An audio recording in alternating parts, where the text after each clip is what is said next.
श्री स्वामी समर्थ अक्कलकोट महाराजांचा अवतार हा श्री दत्त परंपरेत चौथा अवतार मानला जातो। वेद आणि पुराण काळात श्री दत्त ही अद्भुत विभूती होऊन गेली। अत्री ऋषी आणि अनसुया यांचा पुत्र म्हणजे श्री दत्तगुरु।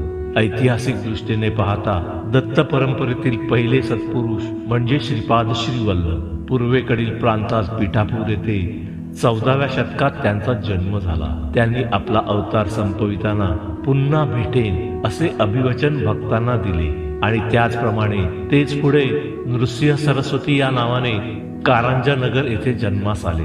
त्यांच्या अवतार कार्याचा कालावधी इसवी सन 1378 ते 1458 हा आहे। त्यांनी गाणगापूर येथे श्रीपाद श्रीवल्लभांच्या पादुकांची स्थापना केली। आपल्या अवतार समाप्तीच्या वेळी श्री नृसिंह सरस्वती श्री शैल्य येथून कर्दळी वनामध्ये गेले आणि तेथे ते तपश्चर्येला बसले। साधारण 350 वर्षात त्यांच्या भोवती वारुळ तयार झाले।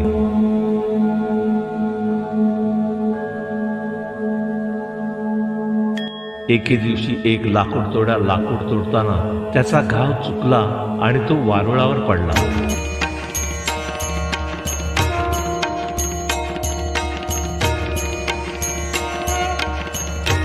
त्या वारुळातून श्री स्वामी समर्थ प्रकट झाले असे सांगितले जाते। स्वामी समर्थ जय जय स्वामी समर्थ, स्वामी समर्थ जय जय स्वामी समर्थ, स्वामी समर्थ जय जय स्वामी समर्थ, स्वामी समर्थ जय जय स्वामी समर्थ। लाकडे तोडताना कुऱ्हाडीचा घाव वारुळावर बसला व तो श्री स्वामी समर्थांचे मांडीवर लागून श्री स्वामी समर्थ समाधीतून जागे झाले। श्री स्वामी समर्थ तेथून श्री काशी क्षेत्री प्रकट झाले। तेथून गंगा काठाने कलकत्ता, जगन्नाथपुरी या मार्गाने गोदावरी तीरावर आले। तेथून श्री स्वामी समर्थ पंढरपूर, मोहोळ, सोलापूर या ठिकाणी वास्तव्य करून श्री अक्कलकोट येथे आले। त्यावेळी 3 दिवस स्वामींनी अन्नग्रहण केले नव्हते। चोळप्पा यांनी स्वामींना आपल्या घरी नेले व त्यांना भोजन दिले। त्यावेळेपासून श्री चोळप्पा हे स्वामींचे एकनिष्ठ शिष्य झाले। स्वामी समर्थ जय जय स्वामी समर्थ, स्वामी समर्थ जय जय स्वामी समर्थ, स्वामी समर्थ जय जय स्वामी समर्थ,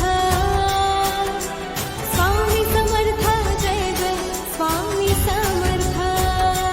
श्री स्वामींच्या दिव्यत्वाची प्रचिती अक्कलकोट येथील मंडळीस येऊ लागली व लोक स्वामी दर्शनास येऊ लागले। अक्कलकोट येथे स्वामी महाराज प्रथम आले ते खंडोबाच्या देवळातील कट्ट्यावर स्थानापन्न झाले।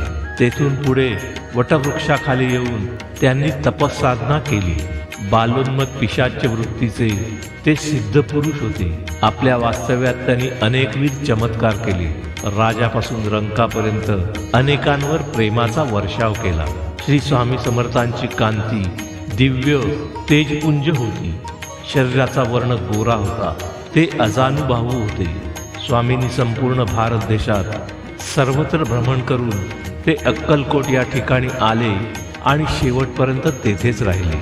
सर्वसामान्य भाविक भक्तांनी त्यांना आपलेसे केले। सर्व जातीपातीचे, बहुजन समाजाचे आणि धर्माचे लोक त्यांच्या भोवती गोळा झाले।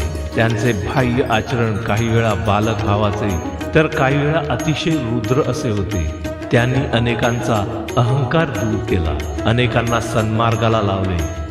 ज्यांचा जसा अधिकार त्याप्रमाणे त्यांच्यावर कृपा केली। निर्भीडता, स्पष्ट वक्तेपणा आणि आत्मीयता यामुळे लाखो भक्तांना त्यांनी आपलेसे केले। स्वामी समर्थ जय जय स्वामी समर्थ, स्वामी समर्थ जय जय स्वामी समर्थ, स्वामी समर्थ जय जय स्वामी समर्थ, स्वामी समर्थ जय जय स्वामी समर्थ। त्यांच्या भोवती मोठा शिष्य परिवार तयार झाला होता। प्रत्येक शिष्याला त्यांनी त्याच्या क्षमतेनुसार कार्य दिले आणि परंपरेची पताका दिली। श्री स्वामी समर्थांच्या विविध शिष्यांद्वारे श्री स्वामी समर्थ परंपरेचा विस्तार फार मोठ्या प्रमाणावर झालेला आहे। या शिष्यांनी विविध ठिकाणी श्री स्वामी समर्थांचे मठ स्थापन केले आहे। तसेच श्री स्वामी मंदिरे आणि सेवा केंद्रे सुरू केली आहेत। सद्गुरुनाथा हात जोडितो अंत नको पाहू, उकलुनी मनीचे हित गुज सारे वद कवणा दाऊ, निशिती निश्रमसी मम हितार्थ तू, किती तुझ शिण देऊ, हृदयी वससी परिणच दिससी, कैसे तुझ पाहू, उत्तीर्ण नव्हे तुझ उपकारा, जरी तनु तुझ वाहू, बोधुनी दाविसी इह पर नश्वर, मणि उठला पाऊ, कोण कुठिल मी कवण कार्य मम, जणी कैसा राहू, करी मज ऐसा निर्भय निश्चल, समसकला पाहू, अजाणहत बल भ्रमित मनीची, तळमळ कशी साहू,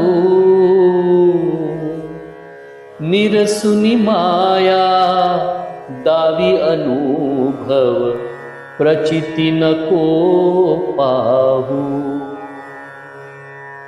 सद्गुरुनाथा हात जोडितो अंत नको पाहू, सद्गुरुनाथा हात जोडितो अंत नको पाहू।